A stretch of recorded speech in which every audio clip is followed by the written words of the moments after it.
Buenas tardes con todos, somos el grupo número 1 conformado por Gary, Melanie y Farid del curso de cimentaciones y vamos a desarrollar el trabajo de asentamientos diferenciales, para lo cual primero vamos a hacer un modelamiento en LTAPS guiándonos del diseño sísmico para saber cuáles son las cargas o la fuerza que actúa directamente en la base de la columna.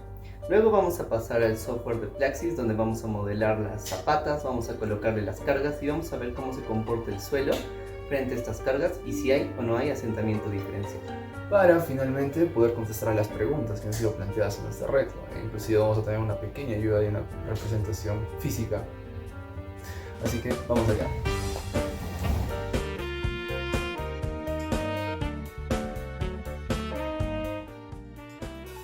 En esta parte del ETABS podemos ver lo que son nuestras alturas, la altura total de nuestra edificación, así como también podemos visualizar el diseño sísmico empleado. En esta parte de los casos estamos trabajando con carga muerta, carga viva, lo que es la carga viva del techo, sismo estático en X, en Y, así como los sismos dinámicos. Pero lo más importante en esta parte es verificar las fuerzas actuantes en lo que es la base de la columna del primer piso, que esta fuerza va a ser transmitida directamente a la zapata y posteriormente lo que es el suelo. Como podemos ver aquí, vamos a trabajar solamente con el sismo estático en X. Estos son los códigos de las columnas que nos va a servir pues, para poder identificar cuál es la fuerza que está actuando en ellas. Y adicionalmente a esto, indicar que vamos a trabajar con este eje. ¿Por qué? Porque a lo que vemos es bastante simétrico nuestra estructura y el comportamiento que haya aquí pues se va a replicar en los demás ejes similares. Pasamos a lo que es la hoja de cálculo, donde estamos haciendo el diseño de las zapatas. Vamos a trabajar la carga última con la fórmula de Terzaghi en cimientos cuadrados específicamente, para lo cual estos datos los estamos sacando del Plaxis 2D, que se va a explicar más adelante, y vamos a hacer uso de esa tabla que está en función del ángulo de fricción para obtener los factores de capacidad.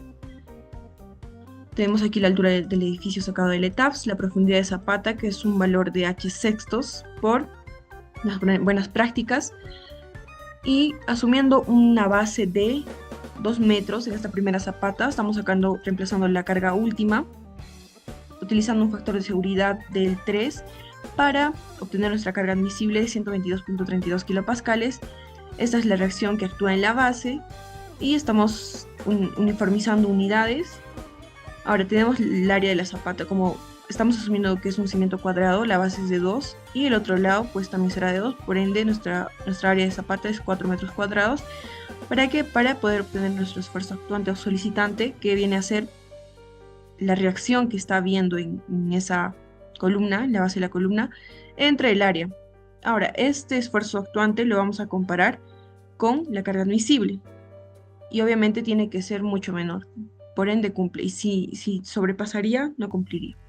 Ahora, estamos utilizando lo que es la carga distribuida, ¿para qué? Para poder ingresar este valor en el Plaxis 2D, para simular los asentamientos diferenciales, y nosotros tenemos una carga puntual en este caso, y para convertirla a distribuida simplemente dividimos entre la base, y realizamos este mismo procedimiento con las 6 diferentes zapatas.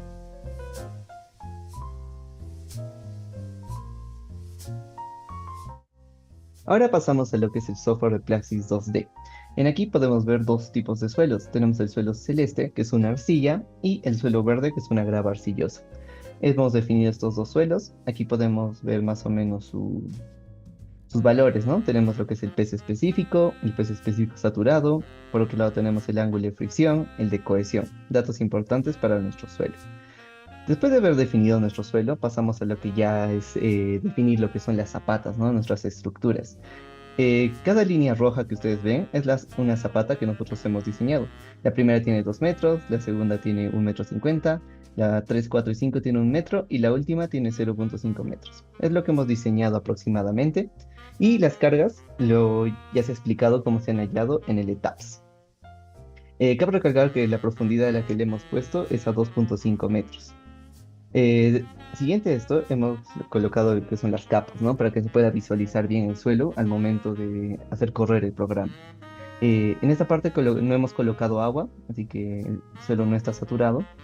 Y estos los valores, ¿no? Aquí ya vamos a hacer que el programa simule lo que va a pasar con nuestra edificación.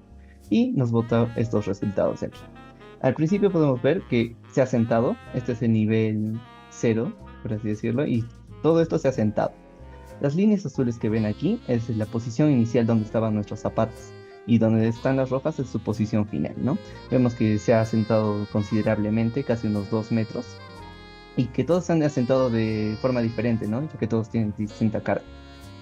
Ok, ahora pasamos a lo que son las gráficas, ¿no? En la primera tenemos la gráfica axial. Esta es de la gráfica axial de una de las zapatas, no es de todas. Por ejemplo, esta es de la primera. Luego tenemos la cortante. Esta es de la gráfica de la cortante de la segunda zapata. Como podemos ver, es considerable.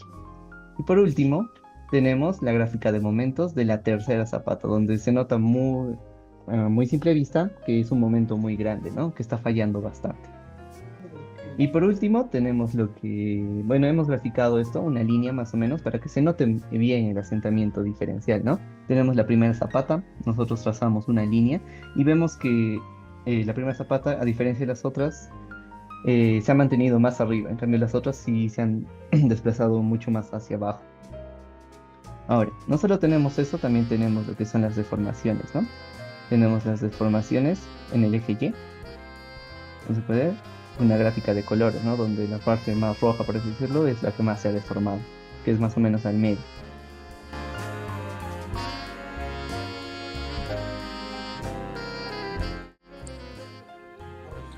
Bueno, ahora con la fase final podemos ver que hemos replicado, ¿no?, cómo sería un comportamiento de la vida real en un espacio muy pequeñito, ¿no?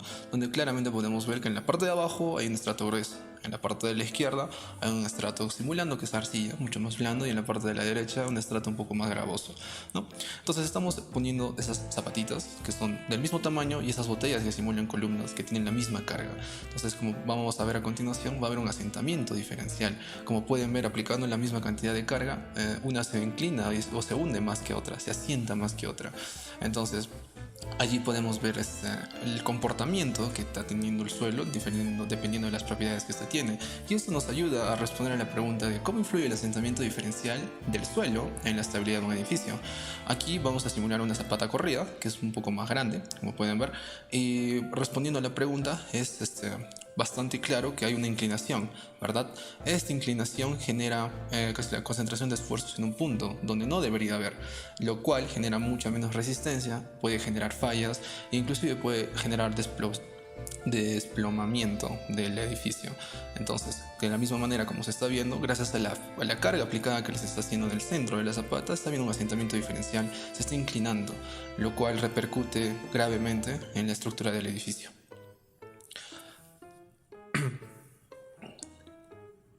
Ahora, ¿qué pasa si hay agua a nivel freático o simplemente la presencia de esta en el estrato?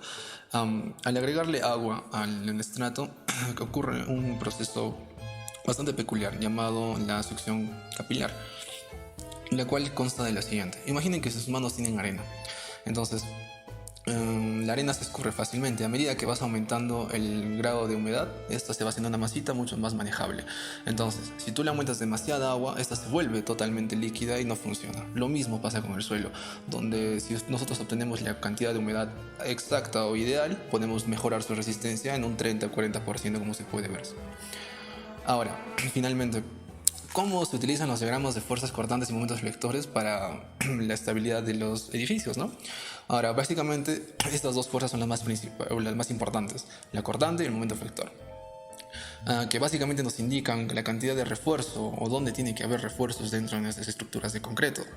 Por lo general, estos refuerzos son de acero, aunque también hay otras tecnologías de refuerzo, ¿no? Pero los principales son de acero, donde en los puntos máximos de cortante, en caso de vigas, por ejemplo, habría que poner estribos, en caso de losas quizás un enmallado o en las zapatas mismas, ¿no? Y en momento flector, un acero longitudinal de refuerzo. Y esa sería la respuesta a las preguntas que tenían planteadas para este reto.